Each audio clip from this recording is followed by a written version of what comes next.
I am here. I am alive. I am aware. And I am awake. My name is Roger. If I do it, then I do it with a purpose. I can stand for something so that it matters, and I can stand on it because it matters. Welcome to Roger Radio. We're going to start out tonight's program by saying thank you, expressing appreciation for all of those healthcare workers, grocery store clerks, truck drivers, train conductors and engineers, all of the people that are working in all these service industries, sanitation, corrections, police, fire, goes on and on. Everybody who's out there working on the front lines, risking their life with infection every day. I'd also like to ask people, if you're so inclined, to extend some support to those employees of Switch Playground, who've unfortunately had to be laid off while we've closed studio operations. We have a GoFundMe campaign intended to benefit them. 100% of the proceeds will go to the employees that have been laid off. It's GoFundMe and search for Make Switch Matter. I'd like to thank Sun Tzu for writing The Art of War and Ralph Sawyer for providing this interpretation of it, which I appreciate. I express no ownership or copyright information on this. I'm sharing information that I believe is in the public domain. And with that said, for the first time, I'm going to read The Art of War, and I'm happy to share this experience with all of you. We'll do a couple of chapters tonight, see how it goes, and then we'll pick it up again later in the week. Chapter 1, Initial Estimations. Warfare is the greatest affair of state, the basis of life and death, the way to survival or extinction. It must be thoroughly pondered and analyzed. Therefore, structure it according to the following 5 factors. Evaluate it comparatively through estimations and seek out its true nature. The first is termed the Tao, the second, heaven, the third, earth, the fourth, generals, and the fifth, the laws. The Tao causes the people to be fully in accord with the ruler. Thus, they will die with him. They will live with him and not fear danger. Heaven encompasses yin and yang, cold and heat, and the constraints of the seasons. Earth encompasses far or near, difficult or easy, expansive or confined, fatal or tenable terrain. The general encompasses wisdom, credibility, benevolence, courage, and strictness. The laws encompass organization and regulations, the Tao of command, and the management of logistics. There are no generals who have not heard of these 5. Those who understand them will be victorious. Those who do not understand them will not be victorious. Thus, when making a comparative evaluation through estimations, seeking out its true nature, ask, which ruler has the Tao? Which general has the greater ability? Who has gained the advantages of heaven and earth? Whose laws and orders are more thoroughly implemented? Whose forces are stronger? Whose officers and troops are better trained? Whose rewards and punishments are clearer? From these I will know victory and defeat. If a general follows my methods for estimation and you employ him, he will certainly be victorious and should be retained. If a general does not follow my methods for estimation and you employ him, he will certainly be defeated, so dismiss him. After estimating the advantages in accord with what you have heard, put it into effect with strategic power, supplemented by field tactics that respond to external factors. As for strategic power, It is controlling the tactical imbalance of power in accord with the gains to be realized. Wayfare is the way of deception. Thus, although you are capable, display incapability to them. When committed to employing your forces, feign inactivity.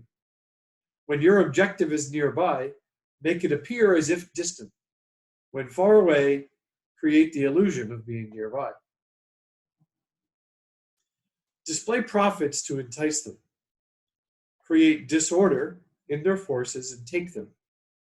If they are substantial, prepare for them. If they are strong, avoid them. If they are angry, perturb them. Be deferential to foster their arrogance. If they are rested, force them to exert themselves. If they are united, cause them to be separated. Attack where they are unprepared. Go forth where they will not expect it. These are the ways military strategists are victorious. They cannot be spoken of in advance. Before the engagement, one who determines in the ancestral temple that he will be victorious has found that the majority of factors are in his favor. Before the engagement, one determines in the ancestral temple that he will not be victorious has found few factors are in his favor. If one who finds that the majority of factors favor him will be victorious, while one who has found few factors favor him will be defeated, what about someone who finds no factors in his favor? If I observe it from this perspective, victory and defeat will be apparent. Chapter 2, Waging War.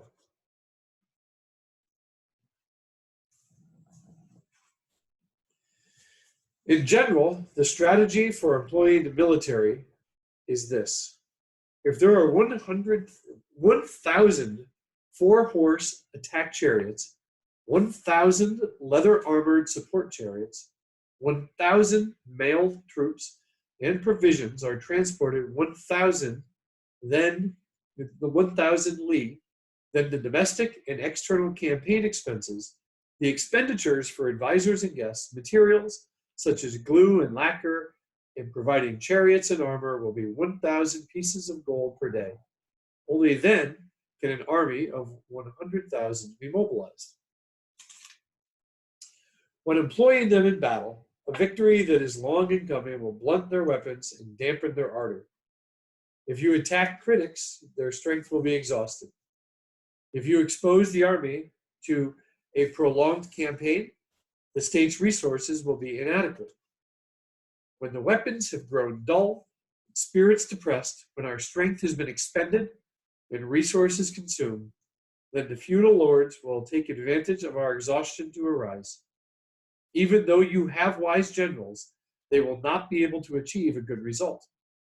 Thus, in military campaigns, I have heard of awkward speed but have never seen any skill in lengthy campaigns.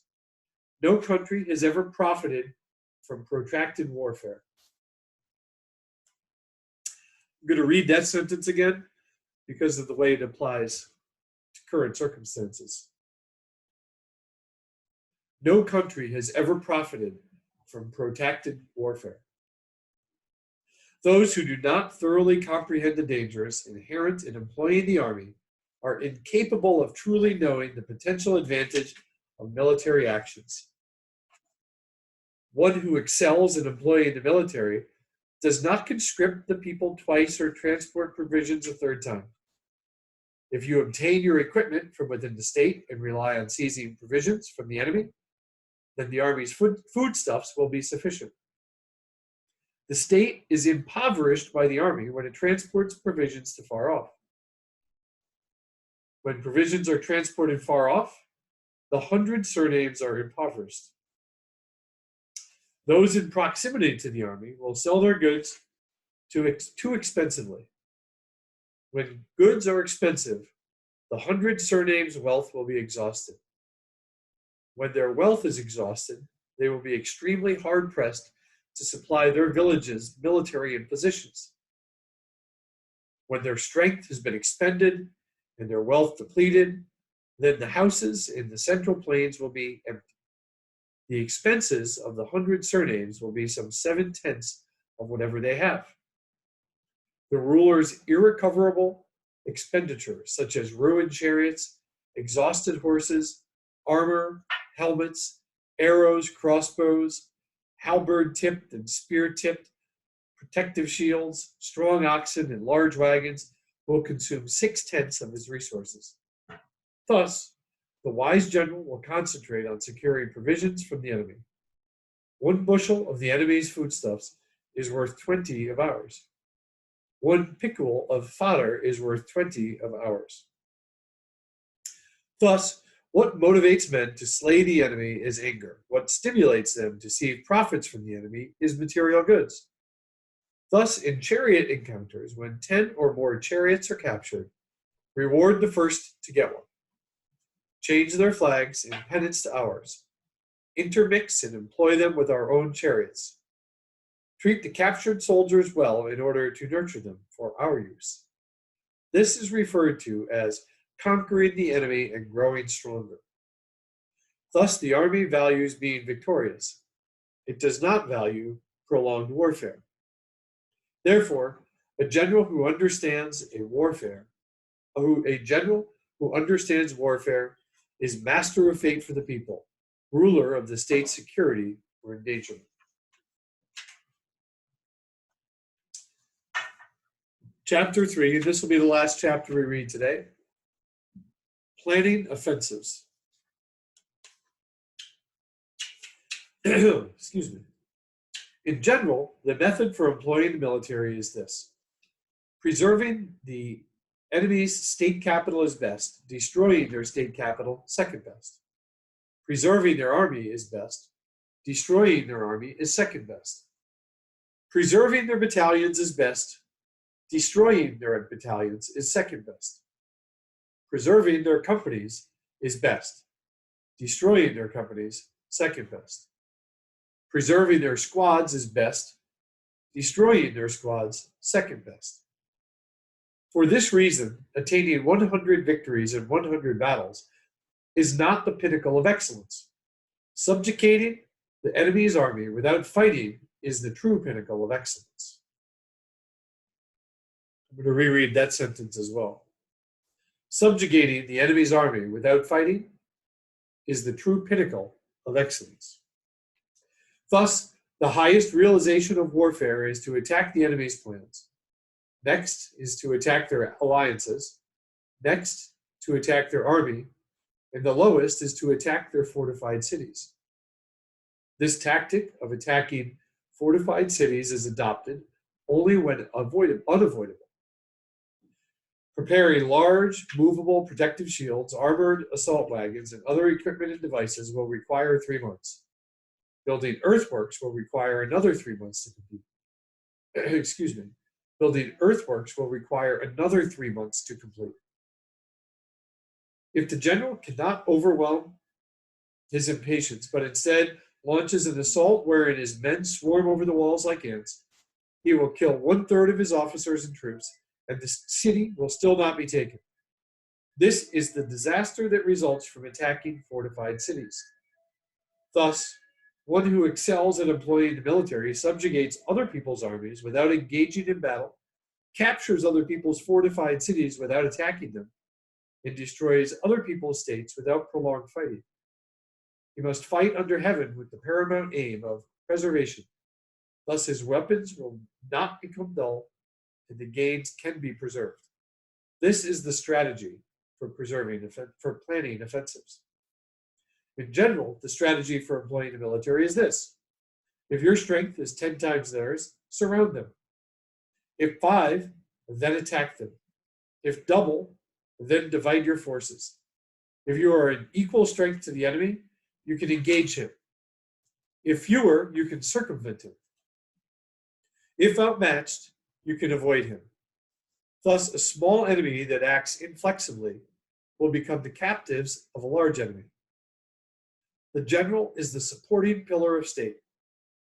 If his talents are all-encompassing, the state will be invariably strong. If the supporting pillar is marked by fissures, the state will invariably grow weak.